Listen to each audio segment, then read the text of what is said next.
इस टॉपिक का अगला कंसेप्ट है distance of a point from a plane. इसमें हम एक पॉइंट की एक प्लेन से शॉर्टेस्ट डिस्टेंस या फिर परपेंडिकुलर डिस्टेंस फाइंड करना सीखेंगे। इसमें हम सबसे पहले उस कंडीशन के लिए फॉर्मूला डेराइव करेंगे जबकि पॉइंट एंड प्लेन ओरिजिन के एक ही साइड हों।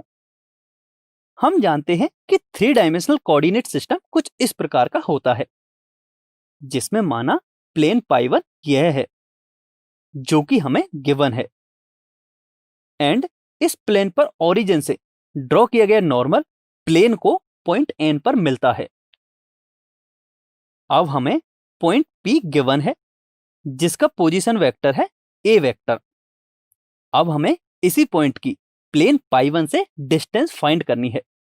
इसके लिए हम पॉइंट पी से प्लेन पाई1 पर एक परपेंडिकुलर ड्रॉ करते हैं जो कि प्लेन को पॉइंट क्यू पर मिलता है। अब हमें पी क्यू की वैल्यू फाइंड करनी है।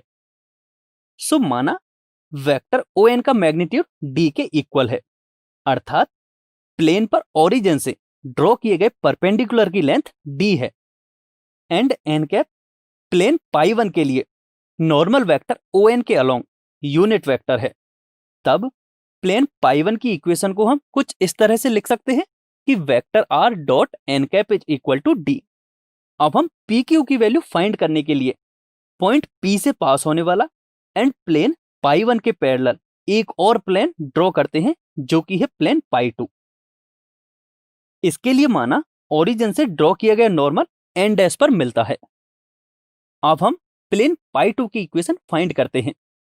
हम देख सकते हैं कि जो वेक्टर ओ एन डैश है वह पाई2 के लिए नॉर्मल वेक्टर होगा, एंड डायग्राम से हम यह भी कह सकते हैं कि vector O N dash and vector O N collinear हैं एंड सेम डायरेक्शन में हैं, जिसका मतलब यह है कि यदि हम वेक्टर ओ एन डैश के अलोंग यूनिट वेक्टर की बात करें तो वह भी एन कैप के ही इक्वल होगा।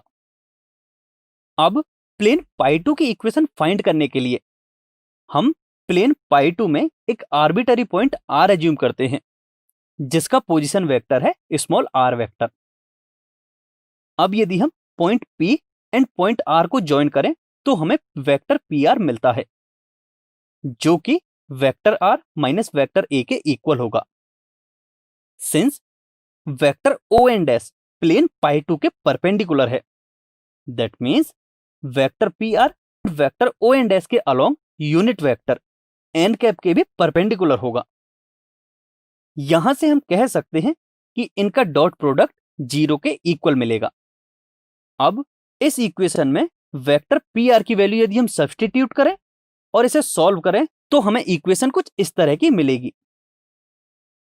अब ये जो इक्वेशन हमें मिली है यह प्लेन पाई2 की इक्वेशन है। अब यहां देखें तो यह इक्वेशन प्लेन की equation vector R dot N cap is equal to D के फॉर्म की है, जिसमें डी ओरिजिन से प्लेन पर ड्रॉ किए गए परपेंडिकुलर की लेंथ को एंड एन कैप परपेंडिकुलर के अलोंग यूनिट वेक्टर को रिप्रेजेंट करता है। अब प्लेन पाई2 के लिए देखें तो इसके लिए ओरिजिन से ड्रॉ किए गए नॉर्मल और परपेंडिकुलर की length vector O N dash के मैग्नीट्यूड के इक्वल है। अब ऊपर दी गई दोनों इक्वेशंस को कंपेयर करके हम ये कह सकते हैं कि वेक्टर ओ एन डैश का magnitude vector A dot N cap के इक्वल होगा। हम जानते हैं कि जिस प्रकार 2 पैरेलल लाइंस के बीच की डिस्टेंस ऑलवेज सेम रहती है, उसी प्रकार 2 पैरेलल प्लेन्स के बीच की डिस्टेंस भी ऑलवेज सेम रहती है। अतः हम कह सकते हैं कि P Q is equal to N dash N. अब इस इक्वेशन में हम एन डैश एन को लिख सकते हैं वेक्टर ओ एन का magnitude minus vector O N dash का मैग्नीट्यूड। यहां से इन सभी वैल्यूज को इस इक्वेशन में सब्स्टिट्यूट करने पर हमें यह मिलता है। अब आप ये देख सकते हो कि हमने एक मॉड यहां यूज किया है। वह इसलिए किया है क्योंकि जो पी क्यू है वह एक डिस्टेंस को रिप्रेजेंट करता है एंड डिस्टेंस ऑलवेज पॉजिटिव होती है। तो अब हमें यह फॉर्मूला मिल चुका है। अब हम इस फॉर्मूला का यूज करके गिवन पॉइंट की गिवन प्लेन से डिस्टेंस आसानी से फाइंड कर सकते हैं, जबकि प्लेन एंड पॉइंट ओरिजिन से एक ही साइड में प्रेजेंट हो।